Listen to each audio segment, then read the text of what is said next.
할렐루야. 이 수요일 저녁 예배 자리에 앉아 하나님을 예배하는 여러분들을 축복합니다. 이 예배를 통해서 하나님의 만져주심과 하나님의 위로하심이 여러분의 삶 가운데 넘치시기를 또한 축원합니다. 기도하겠습니다. 아버지 하나님, 우리에게 예배의 장을 허락하셔서 오늘도 거룩한 마음으로 또한 진실된 마음으로 하나님 앞에 엎드리게 하심을 감사드립니다. 아버지 하나님, 세상에서 치이고 또한 피곤한 마음을 가지고 주님께 예배하오니 주님, 지치고 상한 우리의 심령과 우리의 육체를 회복시켜 주시고 하나님의 생명 안에 잠겨서 하나님의 생명을 공급받고 또한 능력을 공급받아 회복되고 치유되는 은혜가 있기를 원합니다. 아버지 하나님, 우리를 하나님의 생명싸개로 싸매어 주심을 감사드립니다. 사탄이 틈타지 못하도록, 마귀가 우리를 넘어뜨리지 못하도록 막아주심 또한 감사드립니다. 오늘 하루를 지내오는 동안 하나님께서 우리를 도와주심과 하나님께서 우리를 인도하셨다는 것을 믿고 또한 주님께 엎드려오니 아버지 하나님, 앞으로의 우리의 삶도 주관하여 주시고 우리가 온전히 순종의 길을 가질 수 있도록, 온전히 믿음의 길을 갈 수 있도록 주님, 우리의 발걸음을 주장하여 주시옵소서. 오늘도 예배로 주님께 나아갈 때에 우리 모두를 만나 주시고 우리의 심령을 어루만져 주셔서 오늘도 하나님의 은혜 가운데 휩싸이며 오늘도 하나님의 은총 가운데 잠기는 놀라운 역사가 우리 예배드리는 모든 심령 가운데 있게 하여 주옵소서. 예배의 시종을 주님께 의탁하오며 예수 그리스도의 이름으로 기도하옵나이다. 아멘. 다 함께 찬송가 320장 찬양 드립니다.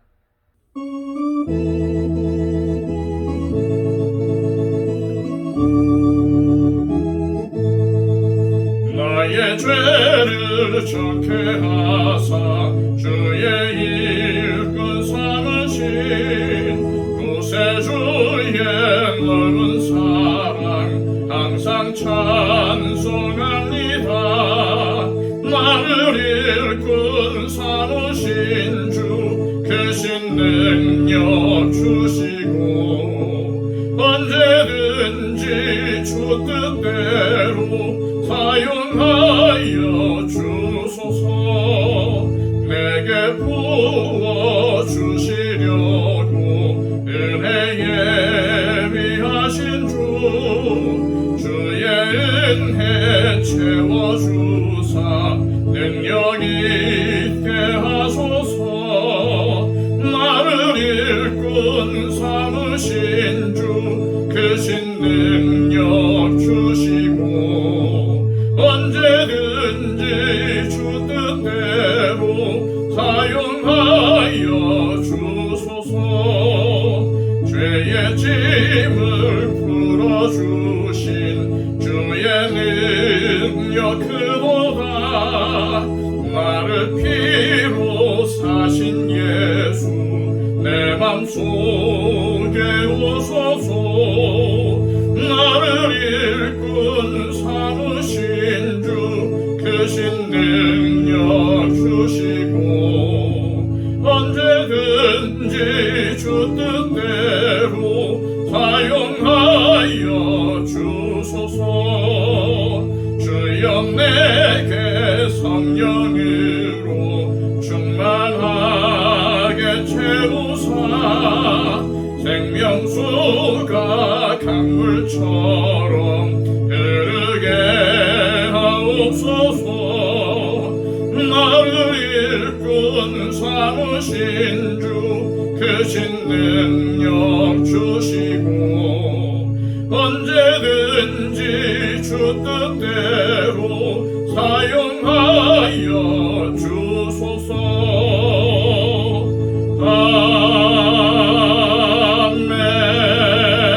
아멘. 이 시간 찬양 하나 더 하겠습니다. 찬송가 87장입니다.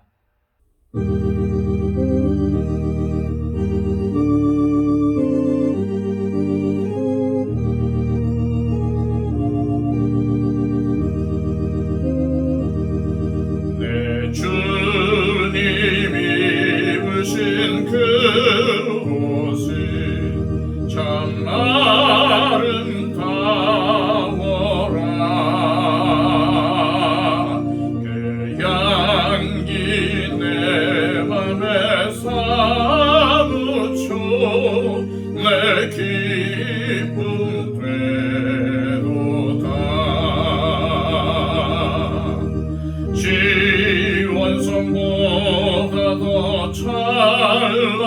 찬란한 저 천성 떠나서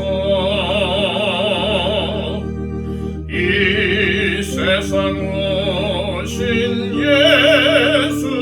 예수님 참 내 구세주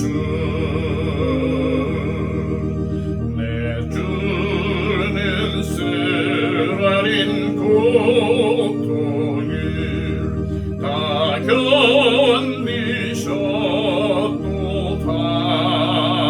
견디셨도다 주 지신 십자가 대할 때 난 눈물 흘리네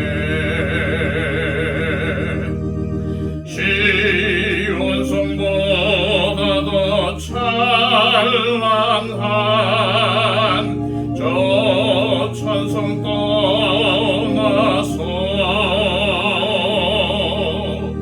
이 세상 오신 예수님 참 내 구세주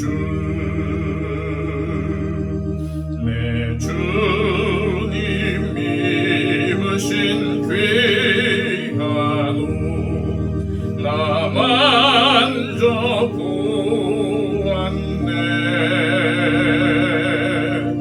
내 발이 죄악에 빠질 때 주 나를 붙드네 시온성보다 더 찬란한 저 천성 떠나서 이 세상 오신 예수님 참 내 구세주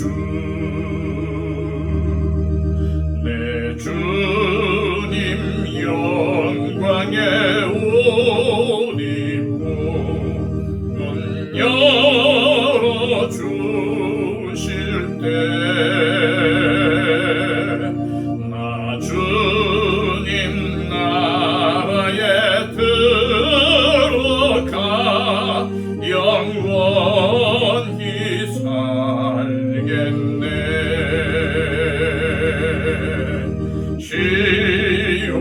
시온성보다 더 찬란한 저 천성 떠나서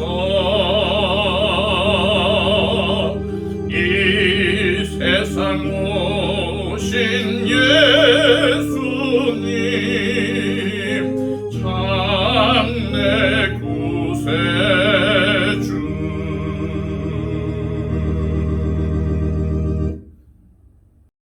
이 시간 우리에게 주시는 하나님의 귀한 말씀은 신약성경 마가복음 11장 12절로 25절까지의 말씀입니다. 신약성경 73쪽입니다.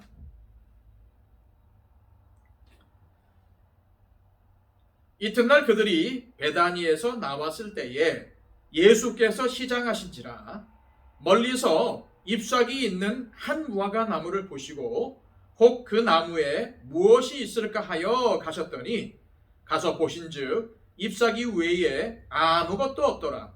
이는 무화과의 때가 아님이라.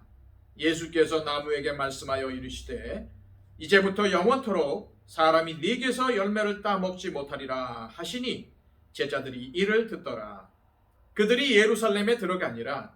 예수께서 성전에 들어가사 성전 안에서 매매하는 자들을 내쫓으시며 돈 바꾸는 자들의 상과 비둘기 파는 자들의 의자를 둘러 엎으시며 아무나 물건을 가지고 성전 안으로 지나다님을 허락하지 아니하시고 이에 가르쳐 이르시되 기록된 바 내 집은 만민이 기도하는 집이라 칭함을 받으리라고 하지 아니하였느냐.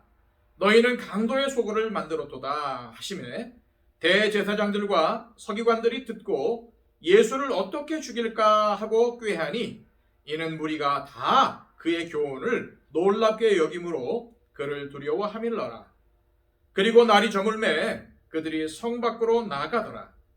그들이 아침에 지나갈 때에 무화과 나무가 뿌리째 마른 것을 보고 베드로가 생각이 나서 여짜오되 랍비여 보소서 저주하신 무화과 나무가 말랐나이다.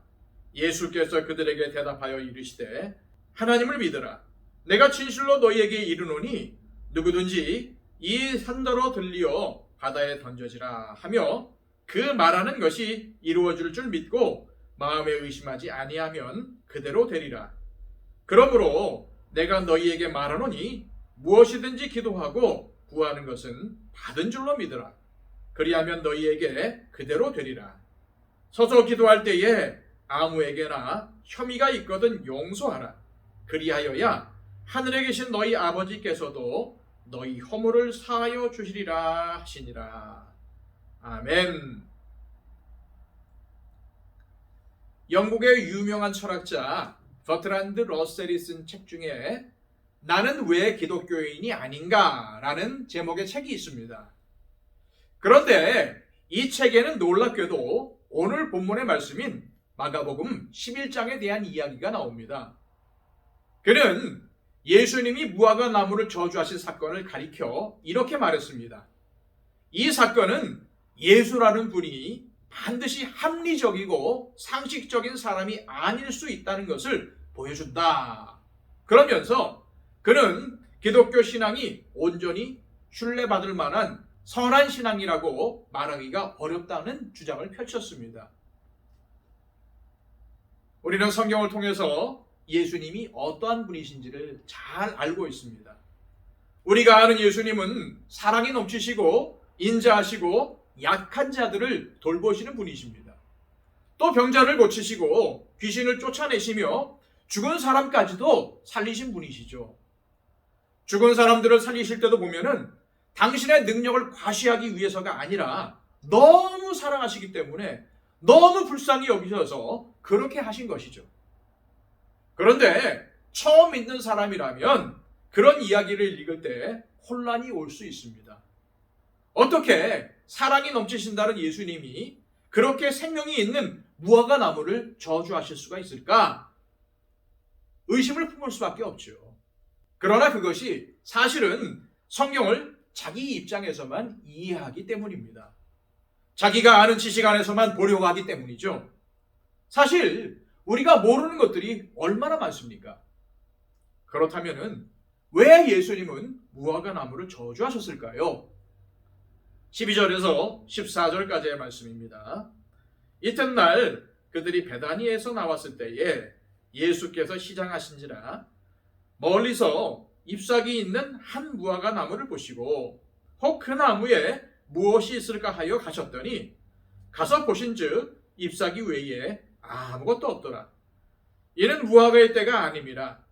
예수께서 나무에게 말씀하여 이르시되 이제부터 영원토록 사람이 네게서 열매를 따먹지 못하리라 하시니 제자들이 이를 듣더라. 예루살렘 외곽에 있는 베다니에서 주무신 예수님은 지금 예루살렘으로 들어가고 계십니다.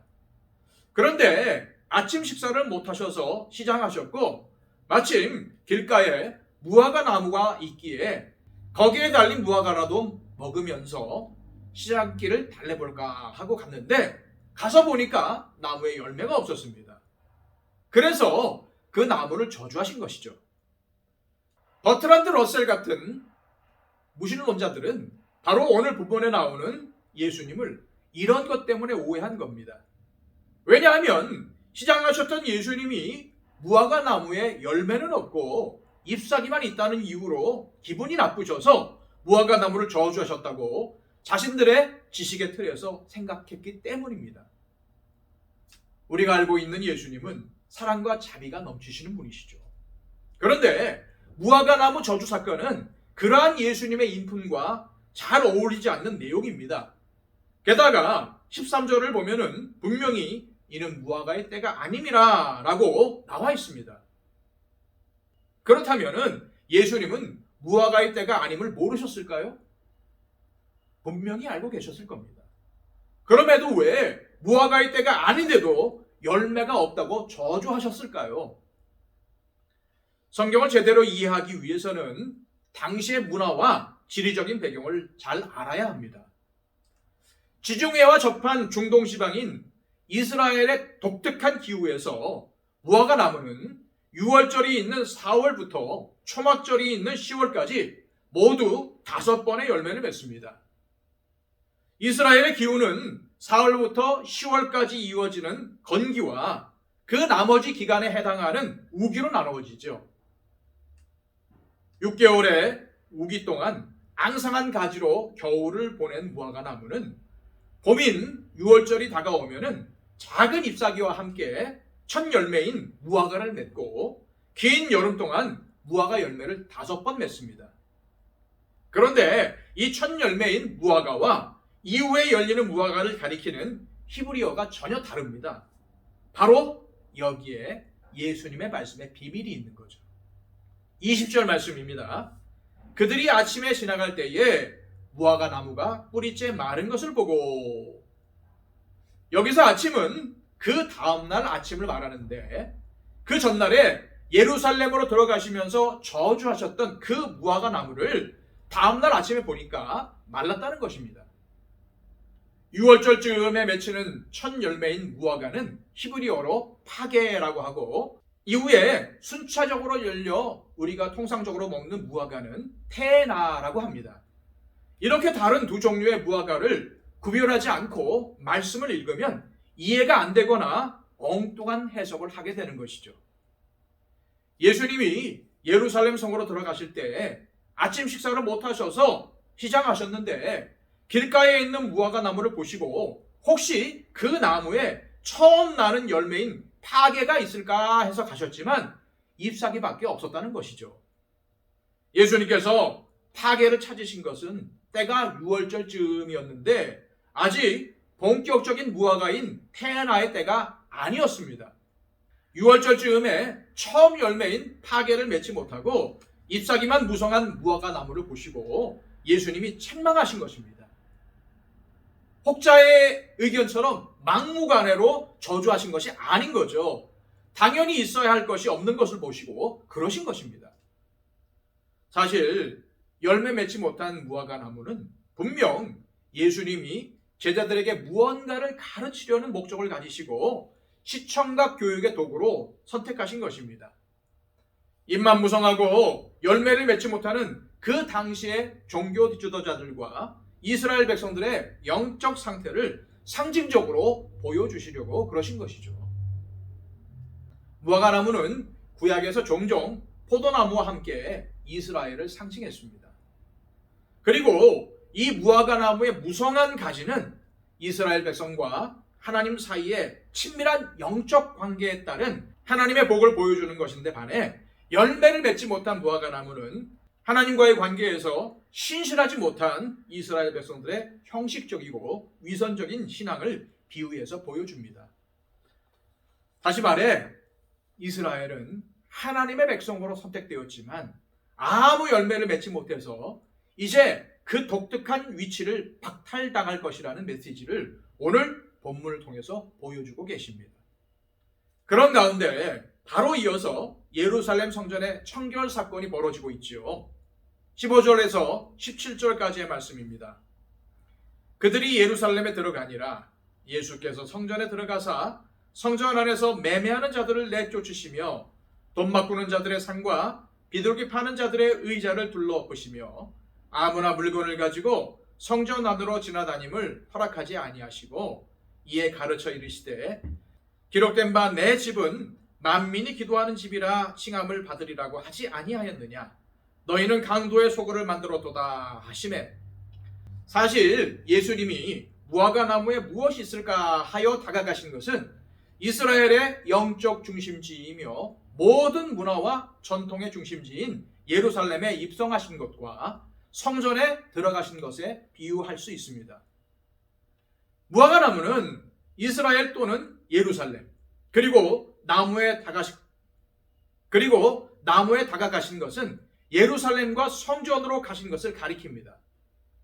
또 예수님이 이 나무를 보시고 발견하신 것은 열매가 없는 잎사귀뿐이었는데, 그것은 성전에 출입하는 이스라엘 종교 지도자들과 백성들의 형식적이고 위선적인 삶을 의미하는 것입니다. 즉, 이스라엘 백성들은 잎만 무성하고 정작 있어야 할 열매는 없는 무화과 나무와 같다는 것이죠. 그러한 이스라엘 백성들의 열매 없는 위선적인 삶과 그런 헛된 삶의 중심이 되어버린 이 예루살렘 성전은 무화과 나무가 저주를 받아 마른 것처럼 멀지 않아 곧 무너질 것임을 상징적으로 보여주신 것입니다. 오늘 본문이 우리에게 주는 교훈은 그리스도인이라면 반드시 그에 합당한 열매를 맺어야 한다는 것입니다.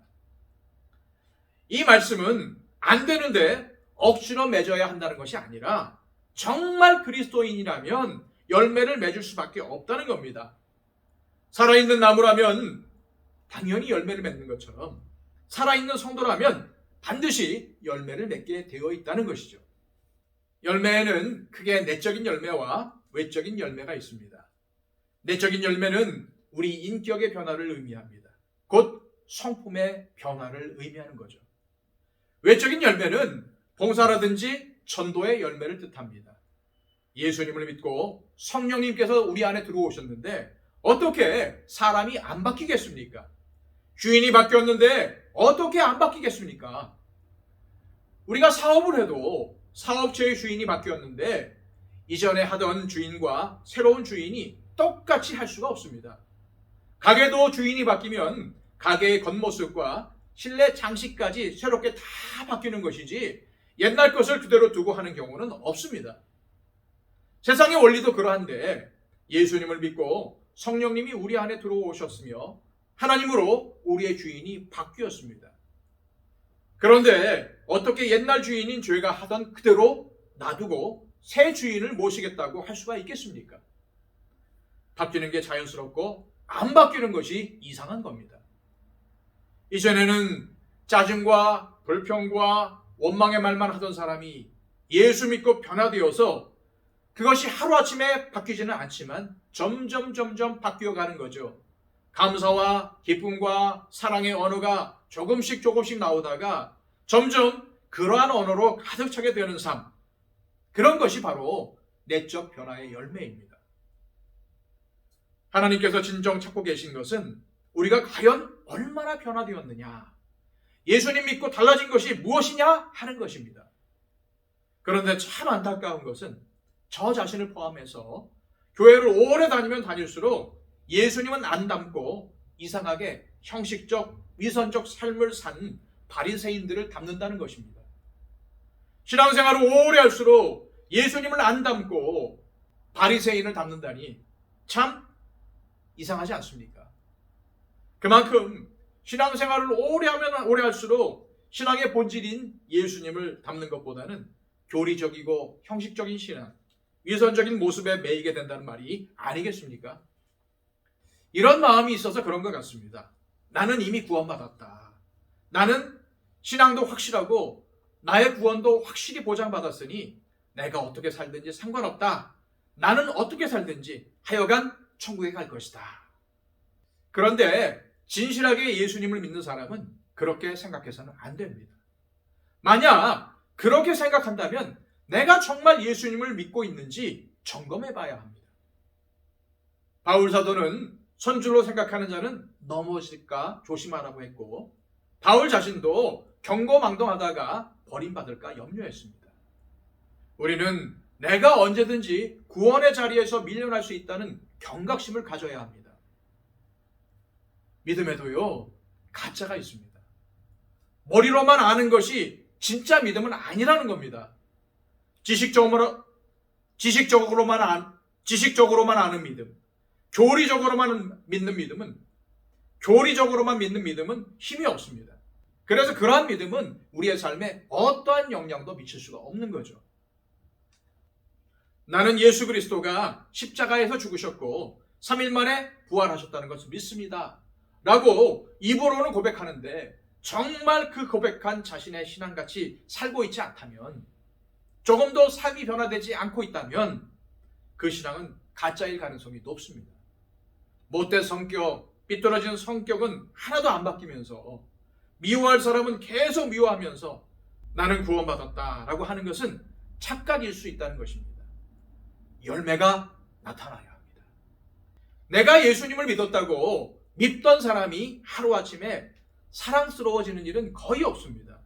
그런데 예수 믿기 이전에는 아무리 욕을 해도 마음이 안 찔리고 너무 통쾌했는데 예수 믿고 난 이후에는 양심에 찔리기 시작합니다. 왜냐하면 내 안에 성령님이 들어오셔서 자꾸 나의 양심을 찔러주시기 때문입니다. 그러다 보면 점점 그 사람이 불쌍하다는 생각이 들고 용서가 되고 심지어는 사랑하고 섬기기까지 됩니다. 이렇게 점차 변화가 되는 거죠.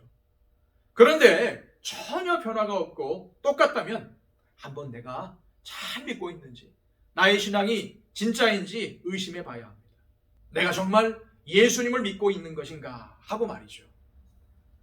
또 봉사에도 열매가 나타나야 합니다. 교회에서 아무리 열심히 봉사하고 헌신해도 내적인 열매가 없이 그냥 하면 형식적인 신앙이 될 수 있습니다. 우리가 교회에서 섬기고 봉사하는 이유가 무엇일까요? 하나님이 나를 사랑하셔서 그 크신 은혜로 구원하셨기 때문에 그것이 너무 감사해서 봉사하며 섬기는 것입니다. 주님께서 피로 값을 치르고 사신 교회, 내가 봉사하고 헌신하며 주님께 기쁨을 드려야 되겠다는 마음을 가지고 섬기는 것이죠. 거기에서 주님의 온유한 겸손이 나타나고 성품의 변화가 나타나고 그러면서 성령의 열매가 나타납니다. 내가 섬기는 일에 정말 주님의 성품, 성령의 열매가 나타나는가 아니면 내 혈기와 주장으로 하고 있는가를 보면은 이것이 제대로 된 섬김인지 아닌지를 알 수 있습니다. 그런데 너무나 많은 그리스도인들이 이 무화과 나무처럼 잎사귀가 무성하니까 괜찮겠지라며 스스로 속고 삽니다. 자신은 괜찮은 사람이라고 착각하고 있습니다. 재미있는 것은 대부분의 사람들이 자기에게는 관대하고 다른 사람에 대해서는 굉장히 엄격하다는 사실입니다. 그런데 왜 그러한 착각을 하겠습니까? 나보다 잘하는 사람, 뛰어난 사람과 비교하는 것이 아니라 못하는 사람, 이런 사람들과 비교를 하기 때문입니다. 엉망인 사람과 비교해 보니까 내가 괜찮아 보이는 것이죠.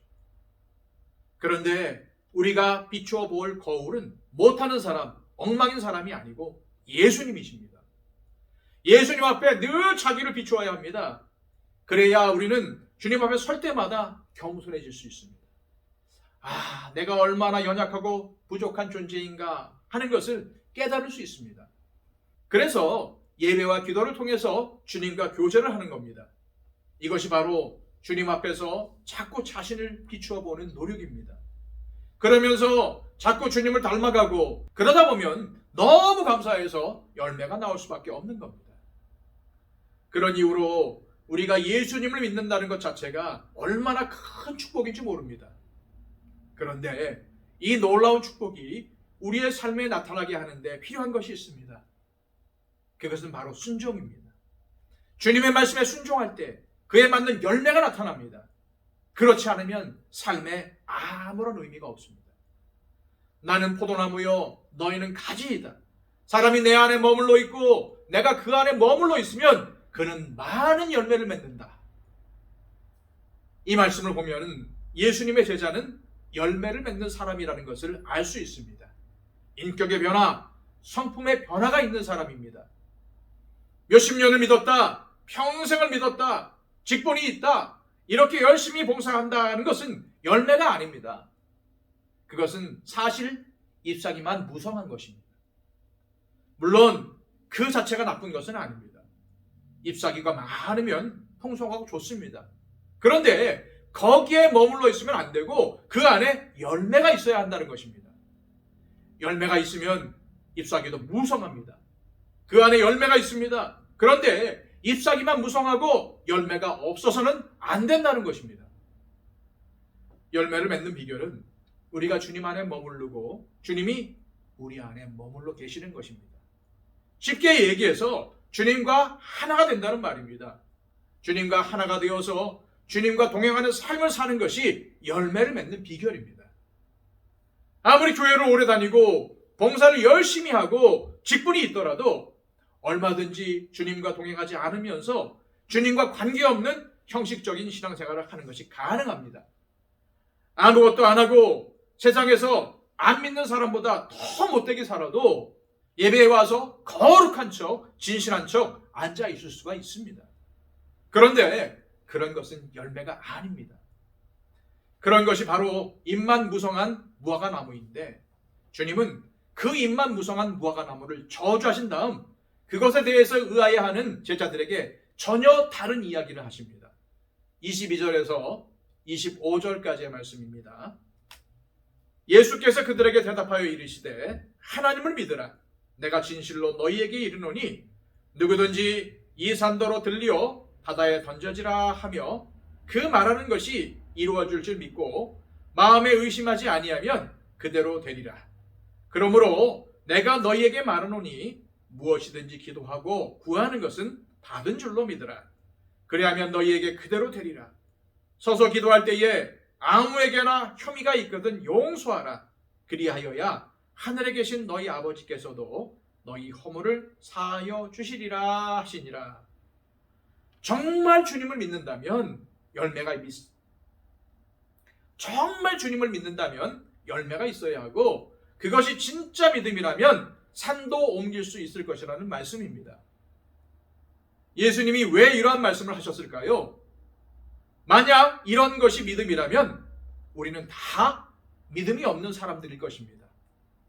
그런데 이 말씀은 예수님의 과장법입니다. 기적은 믿음에서 나온다는 말씀입니다. 그렇습니다. 하나님을 믿는 믿음에서 기적이 나타납니다. 기적만 따라가는 사람은 정작 기적을 못 봅니다. 그러나 하나님 자체를 구하는 사람은 기적을 체험하게 됩니다. 그런데 오늘 본문 말씀과 요한복음 15장의 말씀이 비슷합니다. 너희가 내 안에 머물러 있고 내 말이 너희 안에 머물러 있으면 너희가 무엇을 구하든지 다 그대로 이루어질 것이다. 이 무화과 나무 사건을 통해서 예수님이 정말 말씀하시고 싶으신 것이 바로 이것입니다. 주님은 기도에 대해 믿음에 대해 말씀하시기를 원하시고 계시는 것이죠. 베드로가 저주하신 무화과 나무가 말랐습니다 하고 놀라니까 예수님이 뭐라고 하십니까? 이게 왜 마른 줄 아느냐? 라고 하지 않으시고 하나님을 믿어라 라고 하십니다. 완전히 동문서답하는 것 같지 않습니까?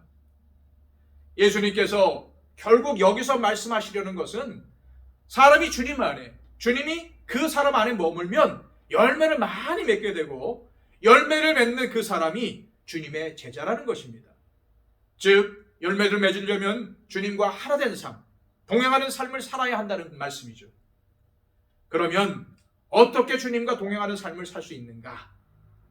기도를 통해서 된다는 것입니다.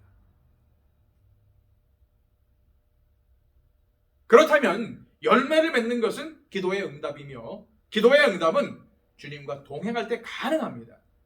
입만 무성한 사람이 아니라 주님의 성품을 담기 위해서, 즉 열매를 맺기 위해서 기도하는 가운데 매일매일 최선을 다해서 나아가는 사람은 열매를 맺게 된다는 말씀인 거죠. 그런데 이렇게 믿음으로 주님과 동행하며 기도하면서 나아가는 사람은 그 삶 속에 어떠한 결과가 나오는가? 바로 용서가 나온다는 것입니다. 믿음과 기도와 용서, 바로 이것이 사실은 예수님이 깨끗하게 하신 성전에서 이루어졌던 일이고 또 이루어져야 마땅한 일이었습니다. 예수님이 왜 성전을 다 걷어치우셨을까요? 예수님은 17절 말씀에서 내 집은 만민이 기도하는 집이다 라고 하셨는데 여기 만민은 모든 민족, 즉 이방인들도 포함하는 말입니다. 그런데 너희가 강도의 소굴을 만들었다는 것입니다. 이때 사람들이 장사하던 곳이 성전에 들어가면 처음 마주치게 되는 이방인의 뜰이었습니다. 이곳은 하나님을 향한 믿음을 표현하는 곳이고 하나님께 기도하는 곳이고 그럴 때에 하나님의 용서가 임하는 곳이다. 그런데 너희는 강도의 소굴을 만들었다라고 하신 것이죠. 그래서 베드로가 무화과 나무에 대해서 물었을 때에 하나님을 믿으라, 기도하라, 용서하라 라고 말씀하신 것입니다. 진정한 열매는 내가 주님의 성품을 닮아가는 것을 통해서 나만 즐겁고 나만 기도 응답받는 것이 아니라 다른 분들을 위해서 기도하고 특히 주님을 모르는 분들을 위해서 기도할 때에 그분들이 예수님을 믿게 되고 또 믿은 후에 변화되도록 돕는 것입니다. 그렇게 될 때에 하나님께서 기뻐하시면서 우리의 삶을 통해서 영광 받으시는 거죠. 바로 그것이 제자의 삶입니다. 기도하겠습니다. 아버지 하나님 감사드립니다. 오늘 이 무화과 나무의 저주 사건, 또 성전을 청결하게 하신 사건을 통해서 우리에게 말씀하시고자 하는 그 예수님의 음성을 듣게 하심을 감사드립니다. 주님, 이 말씀을 들을 때에 지식적인 알미 아니라 우리의 삶에 변화가 일어나는 깨달음이 되기를 원합니다. 주님, 입만 무성하여 주님께 책망을 얻은 무화과 나무가 되지 않도록 하여 주시고 우리의 삶에 열매가 있어 하나님께 영광 돌리는, 즉 우리의 믿음을 열매로 나타내 보여줄 수 있는 우리의 삶이 되게 하여 주옵소서. 예수 그리스도의 이름으로 기도하옵나이다. 아멘.